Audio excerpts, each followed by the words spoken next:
Bonjour les enfants, c'est papa. Écoute ce que je te lis rapidement, fais un partage, je vais t'expliquer pourquoi les mecs de la diaspora et le mépris, je ne sais pas.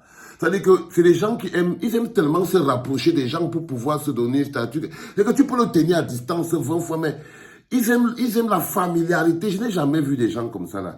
Les mecs de la diaspora, vous aimez parler aux gens de manière familière, la familiarité. Même si vous n'avez rien en commun, vous ne vous connaissez pas, vous ne vous êtes jamais vus. L'autre vient à une vitesse que je ne comprends pas, les gars. Excusez, il faut vous calmer. Il faut vous calmer, arrêtez avec autant de familiarité. Et là, je pense par exemple à un mot là qui s'appelle Jean Crépin Niamsi. La familiarité, tu parles à quelqu'un comme si vous avez cassé les murs ensemble, comme si vous vous connaissiez, comme si... Juste pour que tu puisses mettre ta petite personne à côté de sa grande personne. Regardez ce qui se passe avec un gars comme Jean Crépin Niamsi. Alors, il y a cet éboulement de la falaise de Tchang et ce week-end-là, le président officiel du Cameroun va à la falaise de Tchang, le président élu Maurice Kamto, parce que tu es le président des gens que tu aimes. Tu ne peux pas être le président des gens que tu n'aimes pas.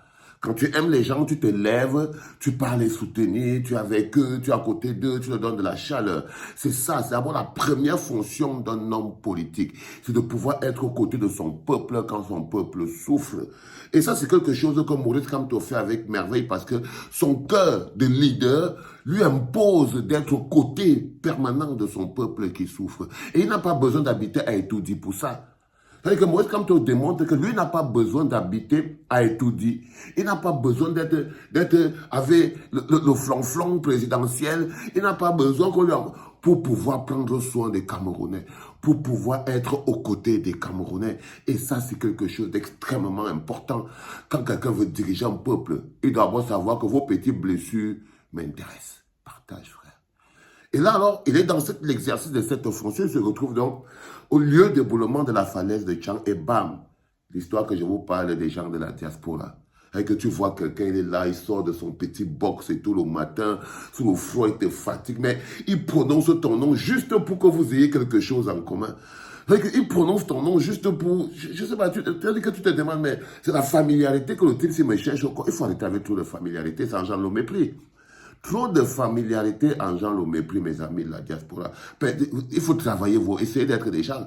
Je vous ai dit que rester, vivre en bain ne vous donne aucun droit. Il faut travailler maintenant, vous devenez de grandes personnes avec des gars qui ont le coffre et tout, mais ne tutoyez pas les gens avec qui vous n'avez rien en commun. Il ne faut pas tutoyer les gens avec qui vous n'avez rien en commun, frérot. Donc, il vient donc dans ce truc, le Jean Crétin Niamsi, il dit, drame à Tchang. Maurice Kamto fait le déplacement 12 jours après et celui des ECA, il avait effectué le déplacement.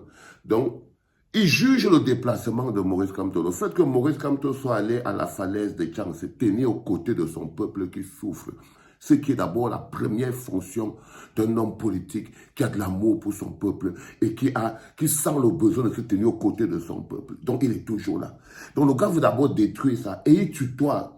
Comme il vous dit, le mec de la diaspora qui est là, il n'existe nulle part dans le système, mais il tutoie les gens qui souffrent au Cameroun. Parce qu'ils sont comme ça, hein, ils tutoient les gens qui souffrent au Cameroun, qui se battent pour des choses importantes. Voyez un gars comme Jean Crétin Niamsi. Il veut faire Maurice Kamto le tour de familiarité en genre le mépris. C'est ce qu'il veut lui faire. Donc il lui dit, drame à Tchang. Maurice Kamto fait le déplacement 12 jours après.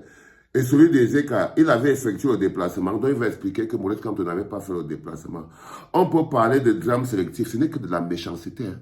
Tout ce qu'il parle là, ce n'est que pur produit de sa méchanceté. Il s'est levé le matin, il a dit, je vais écrire quelque chose sur Maurice Kamto en mode tutoiement. Ça veut dire que quand la haine te dépasse, quand tu es rongé, quand tu as des réflexes, ça veut dire que c'est des gens qui ne sont pas normaux. Ils ne sont pas normaux. Il faut habiter dans la diaspora pour faire des choses comme ça. Tu peux avoir au Cameroun quelqu'un qui habite au Cameroun qui fait un vomissure pareil. Pas du tout. Pas du tout. C'est les gens, et la plupart des mecs de la diaspora, c'est des produits non finis. C'est des produits humains non finis, issus d'une frustration profonde. Arrêtez d'étaler votre frustration sur Internet. Regardez même quand vous regardez sur Internet, les qui s'engueulent le plus sur Internet. Et quand vous voyez les Camerounais de 30 ans venir s'insulter. Non, les vieilles mamans que vous voyez s'insulter sur Internet, là, et les vieux monsieur que vous voyez, ils habitent en bain. Est-ce que vous avez déjà entendu, vu une femme de 40 ans, de 50 ans qui habite au Cameroun, allumer la caméra sur Internet et commencer à insulter les gens? Non, jamais.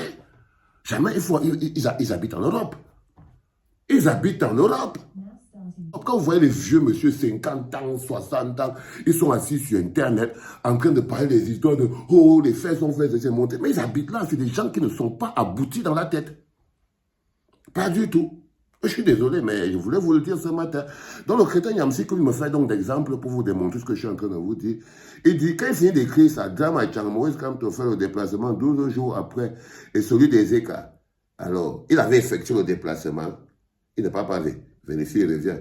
On peut parler de drame sélectif, il tutoie, il veut faire la familiarité, comme s'ils ont cassé les cailloux ensemble.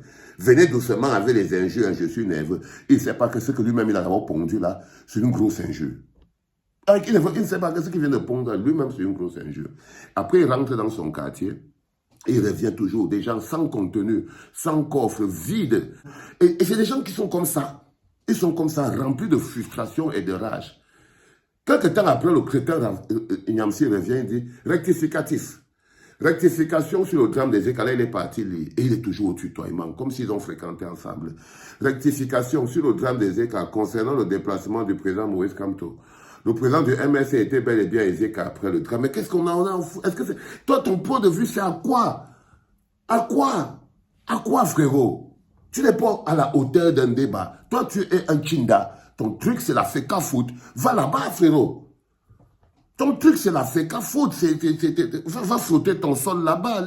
On est en train de parler des histoires d'un pays. Et comme je vous dis toujours, le problème avec ces gens de la FECA foot, c'est qu'en fait, eux, ils n'aiment pas le football. Ils n'aiment ni le football, ni le Cameroun. Eux, ils aiment Eto'o. Là, par exemple, ce gars, Eto'o est comme un mécanisme de survie pour lui. C'est comme un mécanisme de survie humain, psychologique et mental. C'est-à-dire que c'est ça qui lui permet d'exister dans le débat public. Tu enlèves les histoires d'Eto'o, de Feka Foot là, ce monsieur n'existe plus dans le débat public. Il va dire quoi? Il va dire quoi? Quand on parle des problèmes du Cameroun, les routes, les ponts, il va rien dire. Il va rien dire. Donc, ils sont comme ça, ces bonhommes-là, presque aboutis. Tu ne sais pas ce qu'ils mangent le matin. Mais il faut vous soigner, hein, les gars. Faites vraiment très attention. Alors, il revient en disant rectificatif sur le drame des Écarts concernant le déplacement du président Moïse Kamto. Le président du MS était bel et bien à Ezeka après le drame. Mes sincères excuses au président. Mais qu'est-ce qu'on en a à battre de tes excuses, Couso?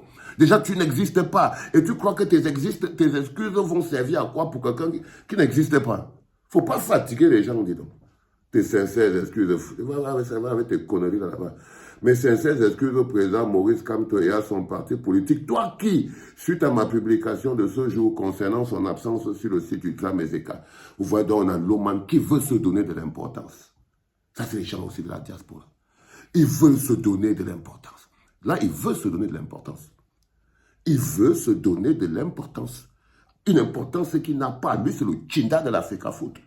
Quand on parle des histoires du Cameroun, ce Roulouba n'existe pas. Mais il veut se donner de l'importance. Il dit que non, c'est sincère, excuse, mais garde-les, frérot, t'inquiète pas, il t'a même pas écouté. Moi, c'est moi qui t'ai écouté, je te traite ici, bah, ça sert à rien. Ça sert à rien. Est-ce que tu me permets de parler d'un sujet qui est très important, sur le caractère non abouti des Camerounais, dans la plupart, surtout les Camerounais de la diaspora, qu'on voit sur Internet, il faut faire très attention. Il y a d'autres personnes de la diaspora qui sont au calme, ils vivent leur vie, ils n'ont pas ces soucis-là. Mais les non-aboutis que vous voyez sur Internet, là, c'est des gens dont le cerveau n'est pas fixe. C'est pas fixe, du tout. Donc, on dit, je reste votre fils, frère et collègue universitaire, un professeur. Tu vois? Non, frérot. Allez, laisse tomber. Je voulais te brosser un peu les dents aujourd'hui et ressortir ce côté familial, familiarité. Non, non, non. Il ne faut pas trop vous familiariser aux gens. Prononcez pas trop les noms des gens qui n'ont rien à voir avec vous sous prétexte que vous voulez créer des ponts pour vous mettre. Non. Vivez vos vies. Vivez vos vies. Trop de familiarité engendre le mépris.